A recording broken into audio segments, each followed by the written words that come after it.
Want to know how to disable background music in Game of Thrones? Well, no worries. In this video, I'm going to show you an easy step-by-step pattern how you can do it. It's super simple and in a minute, so let's get straight to it. Now, first things first, simply open up your Game of Thrones game, and once you have done that, you should be provided with this interface right here.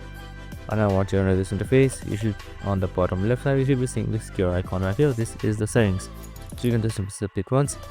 So once you have the settings icon, you should be provided with this option right here. So here right below video, you have something known as the audio. So you can just select it. Now once you have selected audio, right here you should be seeing background music volume.